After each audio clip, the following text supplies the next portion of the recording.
Hello， 大家好，我係 Professor Lee。大家都知道我去咗21天南北疆非凡之旅。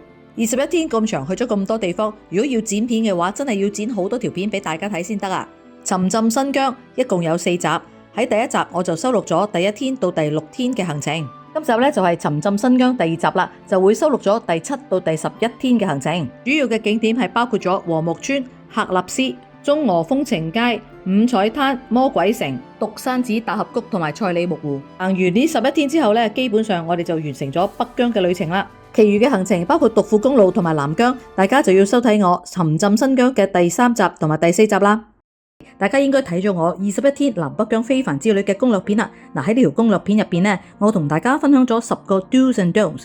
藉住我去咗新疆嘅心得啦，等大家有一個更好嘅規劃。等你下一次去嘅時候呢，做好攻略，唔好踩地雷，玩得更加之開心。今次一行12人，有超過一半都係加拿大嘅華僑，離鄉別井咗幾十年，去新疆都係大家嘅 wish list 啊。所以今次我哋就係選擇自由行。去新疆玩最緊要呢就係自己包一架1+1航空位 business class 嘅豪華車，因為路途遙遠啊，如果架車唔舒服嘅話，真係好辛苦啦。日日可以揀自己中意嘅美食，因為新疆係一個美食天堂啊。最緊要嘅就係自己揀自己中意嘅特色民宿，去邊個景點玩自己話事，想逗留幾耐都得，咁就舒服好多啦。如果你仲未睇我呢條攻略片嘅話呢，就快啲嗱聲撳入去睇下啦。而家就翻嚟沉浸新疆第2集第7天到第11天嘅旅程啦。如果大家中意我嘅節目嘅話，記住 like share comment， 記住撳埋個鐘仔啊！你嘅支持係我拍片嘅動力。Hello， 大家好啊！嗱，今日係第7天，我哋嘅南北疆非凡之旅啦。嗱，每一日咧朝頭早你都會見到我去到呢啲好似好荒蕪嘅地方嘅，因為咧今朝早我哋由可可托海咧又要坐成7個鐘頭車咧，就要去呢個和木村。其實咧實際嘅路程呢係5個鐘嘅啫，但係呢，因為我哋依架中巴呢有個時速嘅限制，加埋我哋去下洗手間啊，例如好似依家咁啦，我哋就去啲服務站嘅洗手間呢，咁啊加咗成個零鐘咁樣，咁啊大概預7個鐘頭到呢，就係可以去到和木村啦。今日第7天嘅晏晝，嗱我哋去到北屯呢一個城市嗰度呢，先食個飯先至再去和木。我哋呢，今日就嚟呢度域上天山新疆菜北屯市食午餐。哇！呢度 open kitchen 啊！哇！你睇下，你睇下有個羊肉，哇勁啊！嗱，呢個包保你新鮮啊，係咪啊？哇！你睇下食嗰啲豬肉啊！係我哋至愛嘅燈，呢個叫做岡布拉克房。哇！靚啊！我哋叫咗呢個烤羊排，話呢個剛剛我哋都見到佢係好新鮮嘅，所以係好腍好好食嘅。仲有嘅呢就係蒸魚，因為新疆嘅魚呢其實係冰魚嚟嘅，所以係特別好食。仲有叫咗四季豆啦、萵筍、烤麩、炒拉麵。大家記唔記得呢一個係乜嘢啊？係呢個哈薩克族嘅 Burusaka。仲有呢個羊肉餃子，同埋我嘅至愛烤羊肉包。嗱，呢一個烤羊肉包我真係食咗2個啊！今餐非常有驚喜，非常好食。我哋用咗662蚊，即係每人55蚊。大家覺得係咪好抵食呢？食完飯之後，我哋就要繼續我哋嘅長征啦。大家要記住，去新疆真係好多時候都要坐好長程嘅車，大家要有呢個心理準備。所以如果係自由行嘅話，就要揀一架咁舒服嘅車，而且我哋可以隨時隨地都可以停車休息。而家呢已經係下晝嘅5點啦，我哋依然喺啲好荒蕪嘅地方，咁就知道今日呢就全日就係坐緊車。而家又去咗另外一個休息站啦，嗱，睇下個名叫做海流灘啊，海流灘服務區個名有啲搞笑係嘛？長征8小時，終於嚟到和木遊客中心啦。大家有冇留意，人人嚟北疆都一定要嚟和木村呢？而且仲要標明一定要入住幾百年原始木造嘅小屋裏面，因為呢個和木村名氣相當之大，有中國第1村嘅美譽。和木村嘅地理位置係位於阿勒泰地區，西北邊呢就係喀納斯自然保護區，而北面呢就係俄羅斯嘅友誼峰。佢距離俄羅斯邊境直線只有5公里，而西邊佢距離哈薩克斯坦邊境都係5公里，而東邊呢佢距離蒙古嘅邊境呢就只有3公里。截至到2024年1月為止，和木村嘅原居民呢有588戶，共有1766人。唔單止係咁，佢呢度咧亦都係僅存蒙古圖雅族人嘅聚居地，係中國保留最完整歷史、最悠久嘅圖雅族部落。和睦村坐落喺喀納斯河同埋和睦河交匯嘅盆地上面，周圍都有白樺樹、草原同埋清澈嘅和睦河，而且村裏面亦都有幾百年前搭建嘅特色小木屋，遍佈咗喺山間谷地，非常之富有濃厚嘅原始面貌。而家喺呢度住嘅居民呢，主要都係蒙古圖雅族同埋哈薩克族人，佢哋世世代代都係以游牧同埋傳統畜牧業為生，而且而家依然係保持住自給自足嘅生活方式，因此亦都贏得中國第一村嘅美譽。所以而家全中國同埋世界各地嘅人嚟北疆都一定要嚟和睦村，就係咁解啦。我哋今晚咧就會住喺和睦村入邊，所以咧我哋要帶埋今晚嘅行李咧就入去再坐入邊嘅區間車啦。大家見下呢一度啊，嗰個區間車排隊嗰啲欄杆咧，就知道喺旺季嘅時候就一定係好多人啦。首先我哋就搭第一輪嘅區間車1號車就嚟到呢度啦。嗱，你唔好以為嚟到呢度咧就已經係嚟到啦，因為嚟到和睦村嘅話，我哋可能會去唔同嘅民宿嘅，咁所以咧我哋又要再搭呢一架3路車去我哋租咗個民宿嗰度啦。由入口轉咗2輪車到達我哋民宿嘅路口咧，都差不多9個字嘅時間。真係好彩係因為有時差嘅問題，而家已經係8點半啦，所以個天咧仲咁光。又係咖啡室，超市都有，好犀利。嗱，呢度又有嘢食啊！哦，有人喺度街頭表演跳舞。嗱，呢度係食嘢。全部都係飲酒啊！夜晚黑可以嚟飲酒。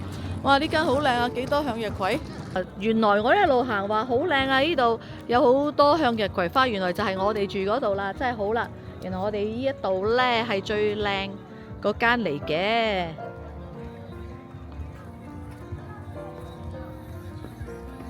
真係嚟呢度真係犀利，有薰衣草，哇，好靚啊！難怪個個都要嚟和睦村租呢一啲原始搭建嘅小木屋啦，加上我哋呢一個民宿周邊仲係種咗咁多向日葵啦，同埋薰衣草，增添咗好多浪漫感同埋喜悅感。我一入到嚟就諗起呢一個係一個原始圖雅人嘅部落，佢哋過着自由自在、自給自足嘅生活方式。對比起我哋城市人工作壓力同埋生活頻繁，真係要多啲嚟呢啲地方充下電啊！我住嗰間房呢，就係106，咁都係個邊嘅，喺個邊度嚟。哇！大家望下對面幾靚呢度。哇！呢個民宿真係差唔多係最靚嗰間。我哋一路行過嚟都冇乜邊間係種咗咁多花。好，開門睇下先。你睇呢啲木，哇！真係〜然後中間有啲泥整住，哇，好靚喎！有個蚊帳咁，真係幾特別。哇，好靚啊！哇，呢度個窗啊，望出去，咦，可以望到出邊對面好似係餐廳嚟喎。喺和睦村，如果要住呢一啲設備齊全、獨立嘅小木屋，每一間每一晚嘅價錢呢，平均都喺1500蚊到2000蚊左右，有一啲仲係4000幾蚊添。我哋呢一間呢，就係1680蚊一晚嘅。行翻出去街口呢，就係呢個和睦美食街啦。大家有冇留意到呢？呢度啲音樂呢，全部都係啲好 rap 啊、好潮嘅音樂。咁呢條美食街呢，咩都有得食啦，即係都有啲街邊檔啊，有燒烤啊，有不同嘅嘢食啊，好多人排隊啊，食冷麵啦，食牛肉包啊咁樣咁但係呢，我哋呢就唔會喺條街度食住，事關呢，我哋嘅導遊話呢，原來呢9點半鐘呢一度呢係會有呢個表演嘅，所以我哋而家嗱嗱聲行過去睇下先。我哋留意到嚟和睦村玩嘅人呢係比較年輕嘅，有好多成班朋友啦，亦都有好多情侶啦咁樣嚟拍拖㗎。入到嚟呢度真係人山人海啊！哇，真係完全冚唪唥企晒喺度。後尾我哋發覺呢，原來你坐喺度食嘢嘅話呢，咁有最低消費嘅，每人呢就要消費30蚊啦，咁就可以坐喺度啦。我哋12個人最低消費都係360蚊啫，梗係坐低喺度啦，唔使咁逼啊嘛。等咗大概半個鐘頭到呢，就有啲人呢出嚟表演啦。不過呢，我哋就發覺呢一個表演呢，其實就係麻麻地。節目又唔係特別精彩，啲嘢食就不在話下啦，都係相當之難食㗎。咁基本上我哋喺度逗留咗唔夠1個鐘頭呢，我哋就走咗啦。呢一個節目呢，我就唔想評分啦。大家如果嚟到和睦嘅話呢，好好地食一餐晚飯，好過嚟呢度睇表演啦。其實我哋都未食晚飯，所以就嚟呢間客秋沙食晚飯啦。你以為係假啊？我仲話真真地喎呢隻嘢。你睇下佢真係喐都唔喐嘅，真係好似假嘅咁。好犀利啊！呢隻羊呢，好似狗仔咁樣，有條繩綁住。你睇，哇，係呢隻係個吉祥物嚟嘅呢個。呢間客秋沙都幾貴喎，呢個火鍋480蚊，串燒都要20蚊一條，哇！條魚呢就係120蚊啊！我哋有好多團友啊，都夜得滯返咗屋企瞓啊，所以我哋求其叫咗一個雞煲，不過好辣，連埋飲品200幾蚊埋單，所以都冇影俾大家睇啦。和睦村嘅夜晚非常之熱鬧，都有不夜天嘅感覺，真係好難想象呢一度本來係一個非常之寧靜嘅小村落。漫長嘅第7天就係一個咁絢爛熱鬧嘅和睦村就此結束啦。期待第二朝清晨帶大家玩盡和睦村。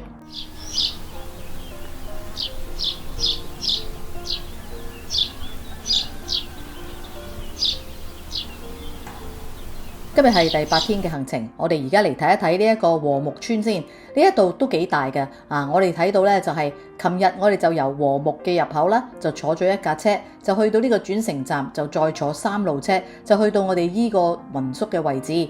今朝早呢，我哋就會坐另外一架車去和睦橋。和睦橋就係橫跨和睦橋兩岸，然之後就由和睦橋登上去哈登觀景平台啦。首先呢，就要帶大家去橋頭嗰度食早餐先。好，而家我哋咧就一路行去橋頭嗰度，然後一陣要爬山。即係落雨啊，個個都摟住個頭先。大家唔好以為呢個和睦村啊係一個寧靜嘅地方，所以咧就應該好清幽雅致。但係咧依家已經變成旅遊區，所以咧真係都幾鬼多人。你望下先喺前邊。嗱，我哋咧就嚟呢度食早餐。嗱，呢個早餐好得意㗎嚇，30蚊一位，任食啊 buffet style。咁睇下有啲咩先？哇，好多嘢㗎喎！但牛肉湯就唔可以㗎嚇，牛肉湯要另外自費35蚊一碗。buffet 任食嘅咧，我哋就可以入嚟呢度坐，就慢慢食啦。和睦村實在太熱門啦，我真係好難想像如果暑假嘅時候呢，究竟係會有幾擠迫啦。食完早餐之後呢，我哋就要去和睦橋，就係欣賞下呢個和睦河啦，同埋兩岸嘅白華船。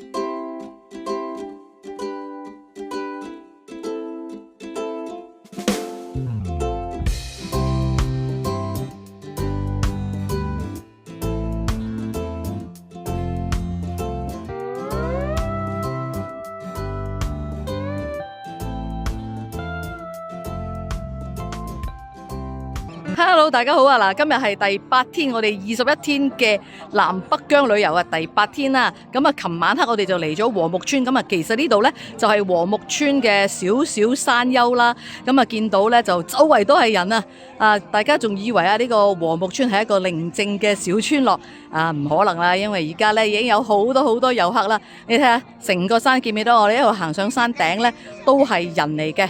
咁就因為依家呢一度實在係太過熱啦，不過後邊好靚見唔見到呢？有一啲煙霞，主要嘅原因係因為呢，琴日就落雨，今朝早其實都有落雨嘅，只不過呢，而家停咗雨，我可以拍翻條片俾大家。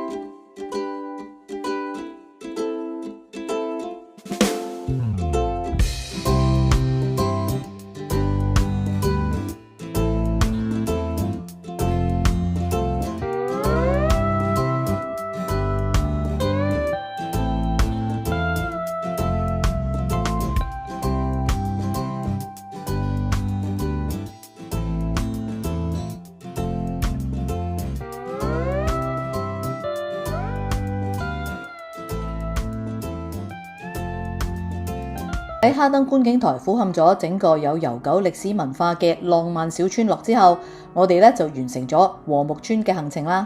撇除咗呢一度遊人真係好多之外，和睦村依然有佢非常之獨特嘅風貌。其實呢度都好大，我哋可以行去一啲人少啲嘅地方，去感受一下和睦村大自然嘅風光。我會建議大家如果要嚟和睦村嘅話，真係非常之值得喺呢度住一晚呢一啲嘅小屋。喺美食方面，和睦村呢一度性價比咧就比較低啦。又係景點評分嘅時候，我會俾禾木村7分。今日第8天第2個行程，由禾木我哋坐個半鐘頭車咧，就嚟到喀納斯景區啦。嗱，呢一個係一個5A 嘅景區嚟嘅。今日有啲落雨，所以天氣非常之凍。嚟到就梗係要食翻個午餐先啦。嗱，呢度有個喀納斯美食街區。趕行程嘅關係，嚟到園區都係食碗麵，就係我哋嘅午餐啦。食完晏我哋就去呢個喀納斯風景區。嗱，呢張就係個門票啦。啊，好似冇乜人喎，幾好喎呢度。喀納斯景區係中國唯一一個西伯利亞區係動植物保護區。景區係以多色多變多彩嘅湖水、原始森林、高山草原同埋禾木村而聞名嘅，被譽為人間淨土，同埋佢係國家5A 級嘅旅遊景點。一個咁大嘅景區，我會建議大家用1天嘅時間嚟遊玩。而我哋因為今朝早我哋喺禾木村，所以我哋只係得半日嘅時間，所以咧都係比較趕同埋比較辛苦。喺遊喀納斯景區之前，必須要睇一睇我呢一個攻略。喀納斯景區主要嘅景點咧就係喀納斯湖啦，然後就有3灣，3灣咧就係神仙灣、月亮灣同埋臥龍灣。走呢幾個主要嘅景點咧，都係坐1架車咧就得噶啦。我哋先坐1路車，坐到去喀納斯湖中站，落車玩完之後咧，先至再輪住咁樣去玩呢3個灣。當然啦，呢一度有另外一個非常之出名嘅景點咧，就係觀魚台啦。中意行山嘅朋友咧，都可以計劃去呢個觀魚台。上觀魚台有1076個石級，去到山頂之後咧，就非常之漂亮咁樣可以俯瞰晒整個喀納斯湖啦。俾個 tips 大家，呢一個喀納斯景區真係好大。我哋由景區門口坐到去中站喀納斯湖咧，就已經需要1個半鐘頭啦。落咗車之後要行去碼頭呢個位置，都差不多要成25分鐘嘅時間。去到碼頭咧，就可以考慮坐唔坐船啦。喀納斯湖呢度有一個傳說，就係有隻湖怪。咁啊，大家想唔想坐船去睇睇湖怪呢？船費咧就係每人120蚊。如果想坐船遊喀納斯湖嘅話，時間仲要再長啲。今日天氣唔好，我哋就唔選擇坐船啦，反而我哋選擇徒步喺湖邊行咗大概半個鐘頭，欣賞呢一個咁靚嘅美景。而呢一度咧都有小九寨溝之稱。呢條咁靚嘅路，風景優美 ，energy 亦都係非常好。我哋大概行咗半個鐘頭就嚟到呢一個位置，行翻上去呢，就竟然會係見到一個叫做喀納斯大街。睇翻個地圖，原來喺喀納斯湖呢，行呢一段路30分鐘呢，就會嚟到呢一個好大嘅遊客中心啦。嗱，有好多人呢，可能去完喀納斯湖之後呢，喺遊客中心坐翻架車呢，就走噶啦。咁但係我哋呢，就梗係會繼續去遊埋呢3灣啦。呢個喀納斯大街非常之大，佢有休息嘅地方啦，有餐廳啦，當然少不免都有好多手信嘅店鋪。行完呢一個大街之後呢，我哋就喺呢度坐翻車呢，就係再繼續遊3灣啦。下一個景點坐30分鐘呢，就去到神仙灣啦。呢個神仙灣出名嘅原因呢，就係佢長年累月呢都會有一層霧喺個山上邊，咁好似呢有神仙出嚟咁樣。喺呢一度我哋落車玩30分鐘咁就夠啦。然之後咧，再坐車大概係10分鐘到咧，就去到月亮灣啦。去到月亮灣咧，就用嘅時間會比較多啲，大概需要1個鐘頭嘅時間。因為落咗車之後咧，大概都要行成15分鐘先至去到個觀景台嘅。不過月亮灣呢一度咧，就係3灣之中最靚嘅，所以我哋逗留嘅時間亦都係最長噶。大家一睇片就知道點解佢叫做月亮灣啦。我哋喺呢度都係非常之開心啊，打卡都打到手軟啊！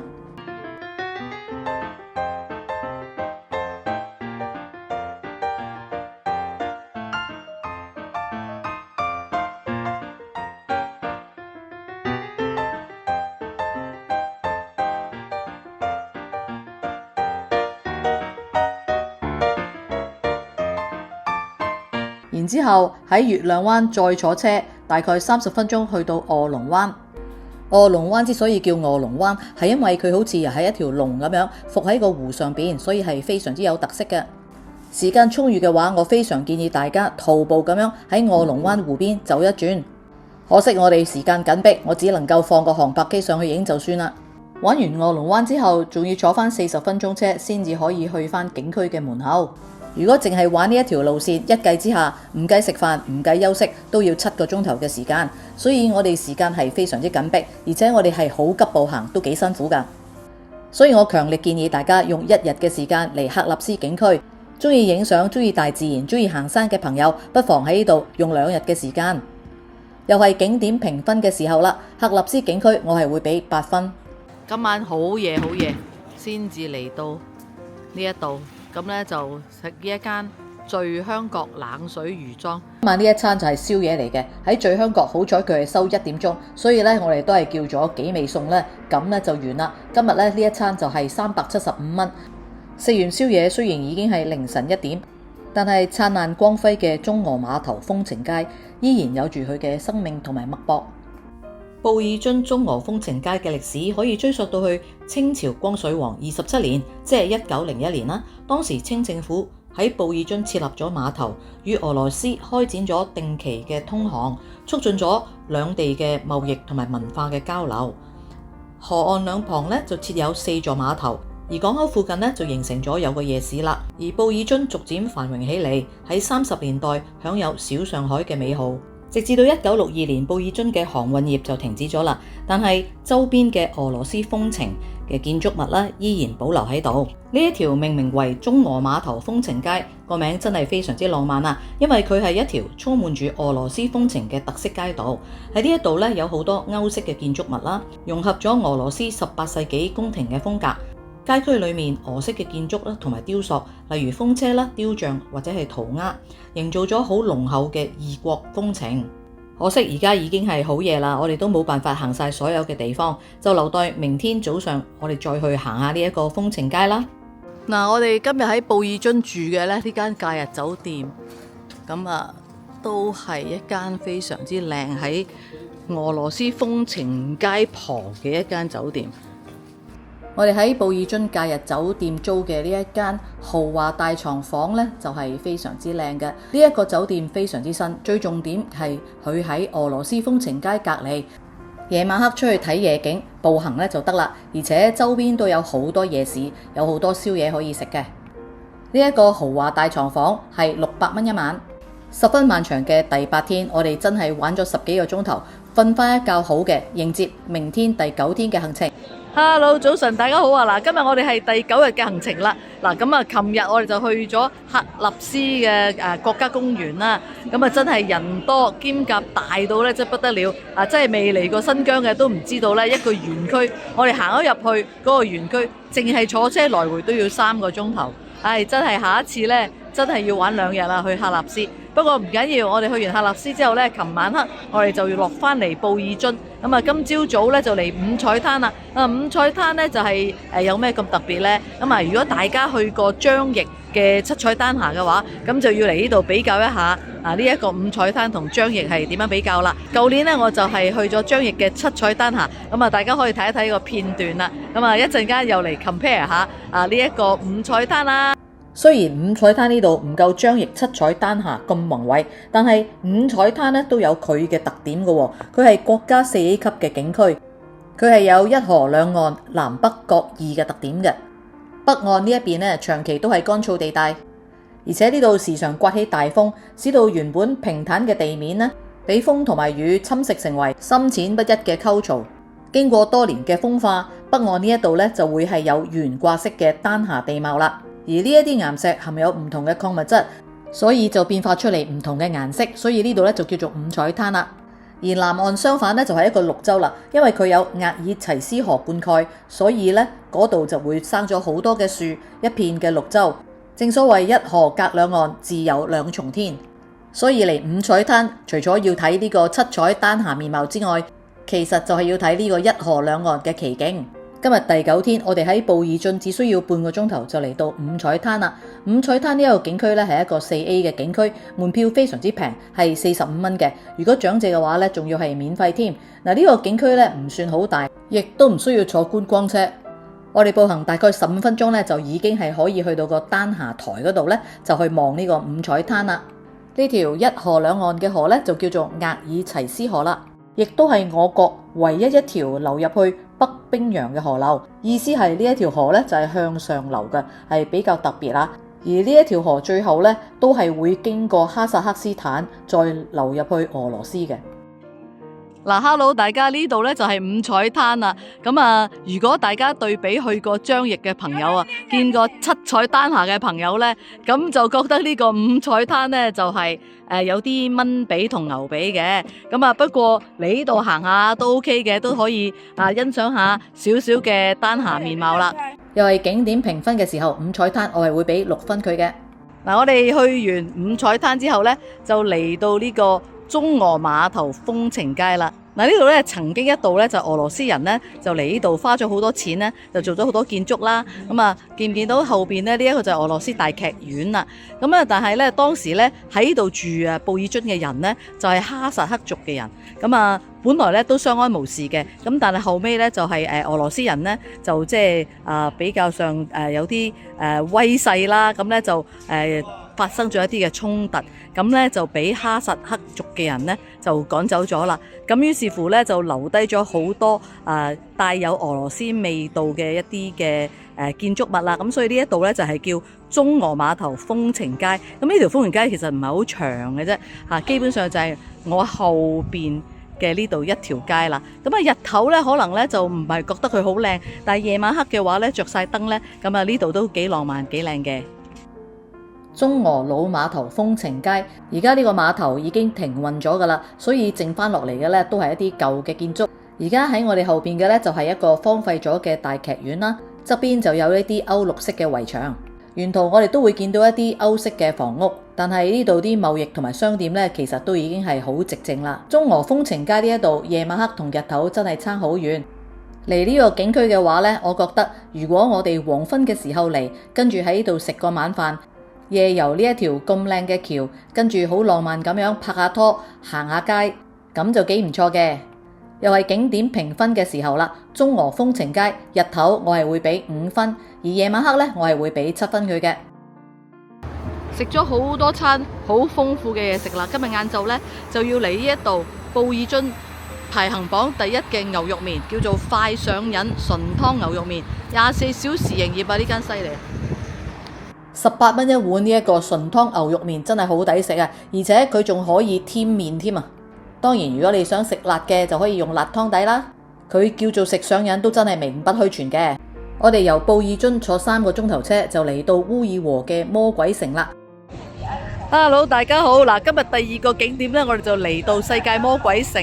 咁啊，呢度呢，就係欣賞呢個丹霞面貌嘅。咁啊，睇到我成個牛仔嘅打扮，因為咧呢一度咧都係沙漠 feel 嘅。咁啊呢一度咧人啊唔算多，不過呢個門口真係值得一影啊，幾咁宏偉啊！呢一啲嘅石嘅大門咧，都好似去咗埃及咁樣啊！咁啊而家咧就要帶大家入去睇一睇呢個世界魔鬼城。大家有冇見到呢一隻眼熟口熟面呢？似唔似埃及嘅 Eye of Horus 荷魯斯之眼啊？烏爾和魔鬼城亦稱之為世界魔鬼城，亦都有人叫佢做烏爾和風城。喺新疆呢一度哈薩克族嘅人就認為呢一度係魔鬼出沒嘅地方，所以咧就稱之為魔鬼城啦。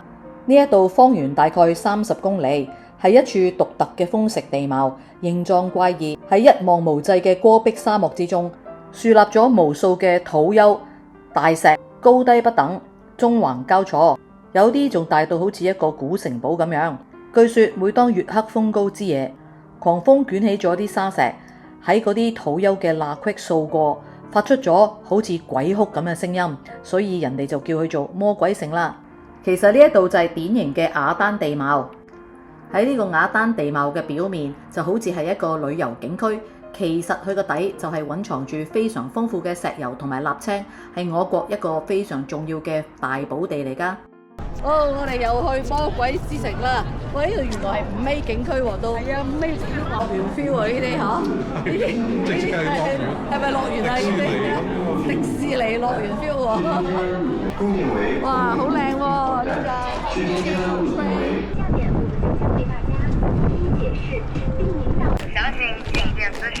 個！嗱，呢一度咧就總共有4個點嘅，咁啊架車咧就係逐個點咧就停，咁啊但係咧即係如果你喺第1個站或者第2個站落咗車嘅話咧，咁你再上翻車嘅時候咧就係驚上唔到嘅啫，咁所以咧就我哋就去咗第4個點，就係呢個臥虎藏龍嘅拍攝嘅場地啦嚇，當時咁啊，我哋就喺呢度，起碼咧就應該上到車，因為好多人咧都會喺第4個點嗰度咧就係落。咁啊呢度咧就有好多銅像啊，銅嘅駱駝。第4個景區比較靚啲嚇，因為有好多唔同嘅景，有啲駱駝嘅銅像啊咁樣。嗱，依家咧我哋就可以行上去嘅喎，呢啲單嚇，嗱都容易行嘅。佢就唔係沙路嚇，係泥路。泥路咧就唔會跣腳不滯。咁啊上咗去之後就望翻落嚟好靚啦。咁咧我哋就完啦呢度喺度咧大概可以玩2個鐘頭到嚇，玩2個鐘頭咧就可以咧坐翻架車。就係翻出去園區出邊啦。哦，原來呢嚿嘢嘅後邊都幾得意嘅喎。佢呢個嘅後邊呢，都刻得幾好下。呢啲當然係後期製作啦。嗱，見唔見到臥虎藏龍啊？阿周潤發啦，同阿章子怡。魔鬼城呢一度，我會建議大家玩2個鐘頭咧就夠啦。又係景點評分嘅時候，我哋會俾7分去嘅。去完魔鬼城20分鐘嚟到烏爾和呢個鎮仔嗰度呢，就係食晚飯啦。咁我哋呢，就去一間都有4.8評分嘅紅亮鱸花雞架子肉沙灘肉，咁複雜嘅名，其實係叫做紅亮就得啦。今晚黑呢，有特別介紹，記唔記得我哋今朝早喺五彩灘一河兩岸嘅厄爾齊斯河係一條冰川河嚟嘅？而喺呢一條冰川河裏面生長得最旺盛嘅就係呢種五道黑啦。五道黑唔會好大條，煮法咧就係紅燒，非常之好食。另外一味咧就係呢間鋪頭標榜嘅灘羊肉啦。究竟佢係乜嘢嚟嘅呢？原來佢就係寧夏鹽池嘅灘羊肉啦。大家真係聽都未聽過啊！因為鹽田嘅土壤咧就係富有硫化鹽，而呢一啲嘅羊咧食咗呢個鹽田上面長出嚟嘅草咧，佢嗰啲肉就會又嫩又唔酥喎。所以鹽池灘羊肉係比起普通羊肉貴㗎。嗱，呢一碟咧就係468蚊，貴就貴咗啲，不過真係幾好食嘅。而喺新疆食嘢嘅價錢嚟講咧，咁呢碟咧就係超級貴啦。其實今餐飯咧我就叫咗15個餸，除咗剛剛嗰2樣咁特別之外，其他都係一般嘅餸啦。嗱，今餐咧就係食咗1224蚊，12個人分嘅話，每人都係100蚊啫。但係我哋已經食咗舌尖上的中國啊，真係非常之抵啊！食完飯之後，我哋入住烏爾和麗晴華庭酒店。呢一間係一間非常之高級嘅酒店嚟嘅，房間係以別墅形式咧出租，非常之大。你睇下，我哋租咗一間湖景嘅大套房，哇！你睇下真係幾大，我諗啊呢一間房啊，起碼都有600尺咁大啊！而且我哋呢一個窗對出去呢，就係成個酒店嘅非常靚嘅湖景啦。我哋呢一間全湖景套房別墅係1000蚊一晚。經過咗第7日同埋第8日10幾個鐘頭坐車趕行程，真係好辛苦啊！所以今日第9日呢，我哋就可以瞓翻覺好噶啦。聽朝起身仲可以出嚟遊湖，享受下呢度嘅設施。早晨啊，咁多位，今日呢係我哋第10天非凡之旅21天嘅南北疆嘅第10天啦。嗱，依家呢，我哋就係去到一個服務區叫做黑南服務區。嗱，我哋琴晚呢，就喺魔鬼城嘅烏爾和住咗一晚，然後今日呢，我哋嘅行程呢，就係會落到去灰屯嘅。嗱，灰屯呢，呢個城市呢，就係如果你要行獨庫公路嘅一個城市嚟嘅，咁我哋呢，就由烏爾和去灰屯，所以呢，就要經過呢個黑南嘅服務區。咁啊，車程大概係3個零鐘頭啦。咁我哋一陣間去到呢，就係食午餐啦。咁啊，亦都大家快啲嚟跟住我哋嘅 channel 睇一睇我哋非凡之旅21天，教大家去新疆有啲咩嘢好玩，同埋最重要嘅係咩呢？唔好踩雷，因為我都踩咗啲雷㗎。食咗咁多日嘅新疆菜，嚟到灰屯市竟然見到有一間粵菜館喎，點樣都要試一試啦！嗱，呢一間粵海匯，睇下有冇驚喜先。呢一間嘅環境都幾有粵菜 feel 喎，不過呢度好似一個人都冇啊，淨係我哋不但止包房啊，直情係包場添啊！你睇下間房幾靚，今餐食得非常之開心啊！大家睇下啲點心啊，就知道係好靚啦。原來呢個師傅呢就由廣州嚟嘅，所以佢真係一個港式嘅點心嚟噶，非常之好味。今日食咗1275蚊，每人係106蚊啊！大家諗都冇諗過喺新疆咁山卡拉嘅地方都可以食到咁靚嘅粵菜點心。所以我啲朋友都覺得我哋呢一個係美食團嚟嘅，又一次證實自由行嘅好處啦。我哋依家晏晝嚟到獨山寺大峽谷啊！呢個獨山寺大峽谷呢，就係一個天山嘅一個大峽谷嚟嘅。哇！落到嚟南邊啊，非常熱啊！今日呢個景區好啊，唔使坐入邊嗰啲觀光車，因為我哋嚟呢度呢，只係睇呢個大峽谷嘅。呢度好多嘢玩嘅，呢度呢，哇！有咩嘢玩啊？有高空單車，有步步驚心啊！然後呢，有冰雪大世界、玻璃橋，又有一啲嘅滑道。佢可以買個套票嘅，168蚊就玩晒咁多嘢。但係如果你唔玩晒嘅話，就單項計錢啦。如果想過去呢條玻璃橋嘅話呢，就係80蚊。嗱，如果我哋要去嗰條邊度睇個大峽谷嘅話呢，我哋就要落去嗰個懸崖邊嗰度。但係落咗去之後呢，我哋就要行翻200零級石級上翻嚟。如果唔想行嘅話呢，就70蚊就可以買一條索道嘅來回飛。我就係為咗慳時間，所以呢，我都買咗呢條索道飛。我而家坐呢架車啦，哇，好刺激啊！哇，有啲驚喎，好似坐呢一個，哇，好似坐過山車一樣啊！哇，原來呢個唔係就咁上咁簡單啊，係過山車 feel 嚟㗎嗱，呢個關景啦嗱，喂，哇，又哇，我哋8個人啊！哇！如果唔坐呢個索道呢，就呢度行落嚟，其實都係200幾級啫。我哋真係貪玩，但係都應該要試下嘅，好似過山車咁。好，行到盡頭呢，就有一間 cafe 嚇，呢個叫做 The Cliff Cafe， 好似好靚咁啊，玻璃。不過啲咖啡得唔得就唔知啦。入邊有啲嘢食下咁喎，有熱狗啊，有熱狗食，爺好靚啊呢度。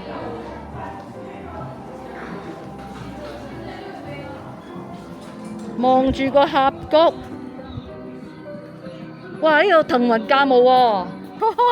哇 ，Hello， 大家好啊！嗱，依家我哋喺邊呢？係咪好靚呢？呢度好似人間仙境一樣啊！嗱，呢一度呢，就係嘅大峽谷啦。咁我哋而家呢，就喺呢個叫 Cliff Cafe 嘅地方。哇！咁有個水池啊，仲有噴埋煙添。你喺後邊呢，就係億萬年啊蠶食咗嘅一個大峽谷啦。咁啊，呢一個呢，其實係天山嘅其中一個即係gorge， 即係其中一個天山嘅峽谷啊。哇，好正啊！不過你睇下我今日成身咁嘅打扮，就證明係咩呢？好鬼曬啦！全身呢，我都係着咗防曬嘅衣物嘅。好啦，我哋而家呢，就唔好講笑啦，好辛苦，咁多日都係揾唔到杯咖啡飲。今日有人請飲咖啡。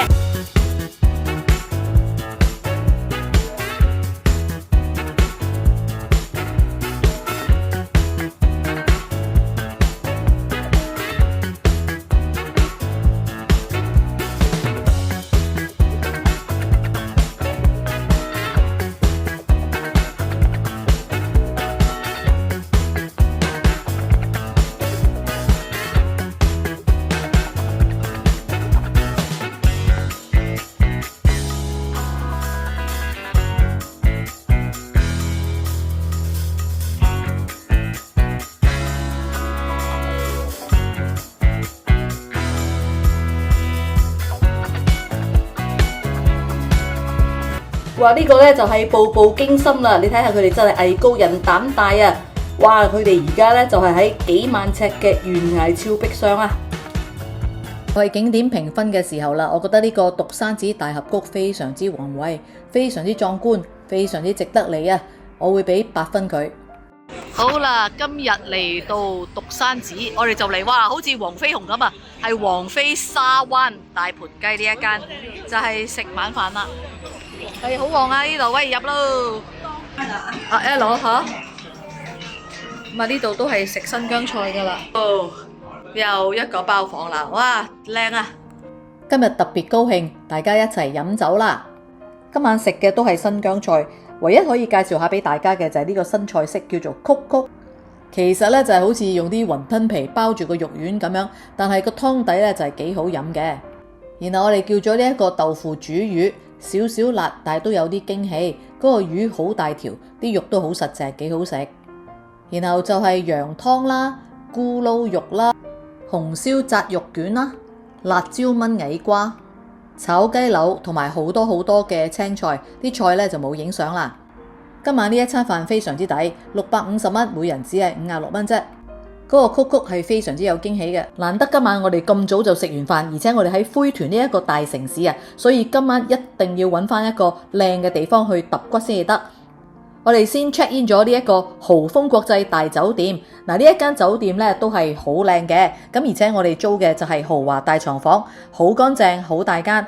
我哋一擺低行李之後咧，就即刻要離開去揾一個靚嘅揼骨地方啦。我哋都走咗成10日嘅行程啦，鬆翻下隻腳咧去迎接我哋第11日嘅旅程啦。明天第11天我哋就會去重頭戲賽里木湖啦。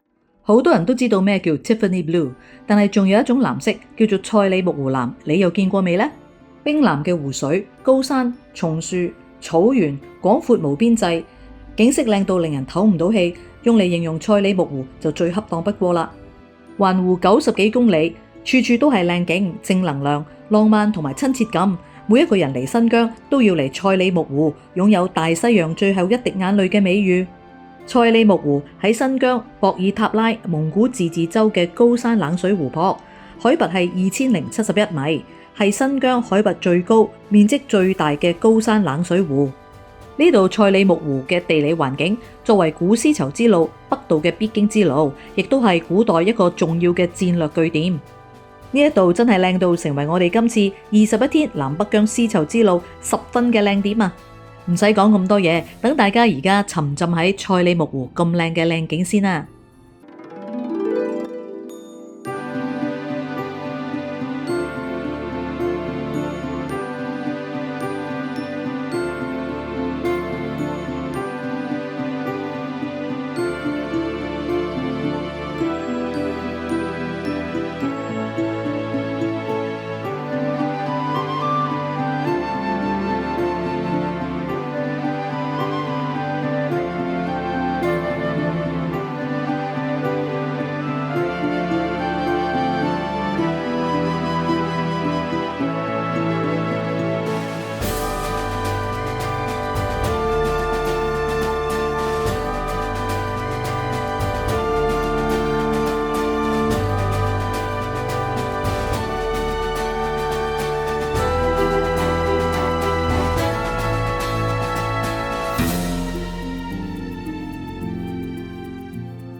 今日係第11天，我哋南北疆之旅啊！琴晚我哋咧就喺灰屯住咗一晚啦，跟住今朝早一早，我哋就揸咗5個鐘頭車到咧，就去到賽里木湖啦。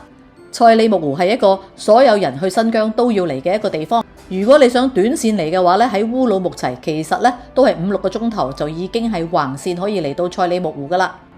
賽里木湖係一個5A嘅景區，環湖一周咧都要90公里咁大，所以咧我哋嚟賽里木湖嘅話咧，必須要做好個攻略先啦。一個咁大咁靚嘅重點景區，最低消費都係喺呢度玩足1天啦。我會建議大家喺賽里木湖住翻1晚。景區門票成人收費係70蚊，再加75蚊觀光車。優惠票小童60至69歲就係半票，70歲以上咧係免費嘅。呢個景區同其他景區不同之處呢，就係其他景區唔可以揸自己嘅車入去，一定要坐佢哋嘅觀光車。咁大家都記得㗎啦，如果要坐佢嘅觀光車嘅話呢，又要排隊，又要限住你去嗰啲景點，都幾唔自由㗎。而賽里木湖呢個優勢喺邊呢？佢就係可以俾錢揸自己嘅車入去。我哋咁大嘅旅遊巴呢，都只需要俾350蚊呢，就可以揸自己嘅車入去遊湖啦。呢個真係非常之好啊，亦都係我哋自由行嘅優勢。自己揸住自己架車舒服好多，中意去邊度玩，中意停喺邊度打卡、航拍、hea，任君選擇。如果我哋唔揸自己嘅車嘅話呢，入嚟如果要坐觀光車嘅話呢，通常都會喺東門上車，然之後順時針咁樣兜一個圈，亦都會係根據佢嘅落車點嗰度呢落車打卡咁樣。相對呢就係有限制啲。我都係嗰句，如果想玩得開心啲、有彈性啲，都係自由行好啲。賽里木湖呢度真係多遊客，你睇下呢度只係呢一部分嘅車場嚟嘅啫。其實呢度真係大到呢，周圍呢嗰啲停車場呢係泊到滿晒啲車。今日係閒日啦，都咁多人。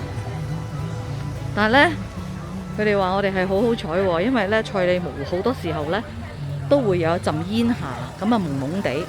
咁佢哋話咧，如果佢落雨添咧，就呢度就變咗成係3A 嘅景區。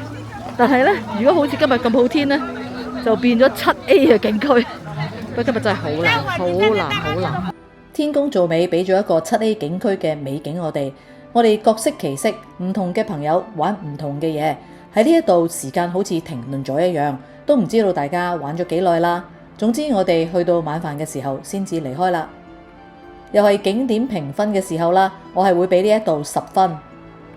非常之開心啦！今日我哋去咗大西洋最後的一滴眼淚嘅賽里木湖，而家我哋呢就行翻出去賽里木湖嗰個口嗰度啊，因為係一個旅遊區啦，咁所以呢就有好多嘅食肆啊，就開晒喺門口。咁而家呢，我哋就會準備食我哋嘅晚飯啦。